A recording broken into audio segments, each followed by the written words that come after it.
ఓం శ్రీ గురుభ్యో నమః. హరి ఓం. నమస్కారం. మీ లీలాస్వామి.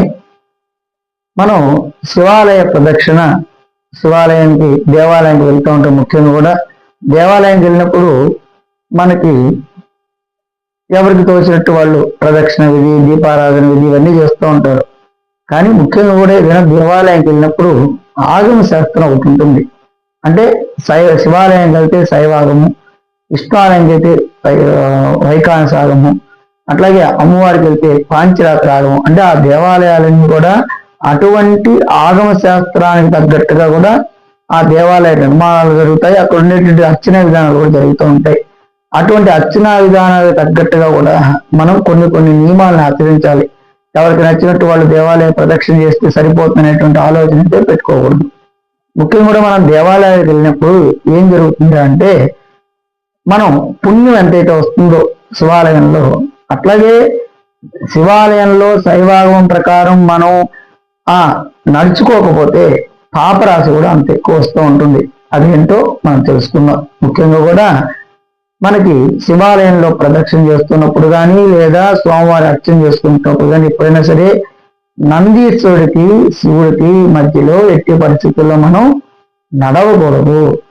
అట్లా నందీశ్వరుడికి శివుడికి మధ్యలో కానీ మనం నడిస్తే మనం అప్పుడు దాకా చేసేటువంటి పుణ్యం అంతా కూడా తొలగిపోయి పాప ఫలితాలు వస్తాయి.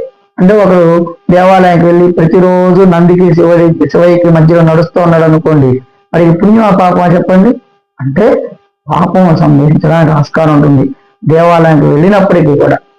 అట్లాగే శాస్త్రం ఏం చెప్పిందంటే నంది శివుడి మధ్యలో నడవకూడదు, ఇంకా కొంతమంది మధ్యలో నడవకూడదని చెప్పింది. అది ఎవరే అంటే ఒక భార్యాభర్త ఉన్నారు, వాళ్ళ మధ్యలోంచి మనం నడవకూడదు. అప్పుడు కూడా మన యొక్క పుణ్యం వాళ్ళకి వెళ్ళిపోతుంది.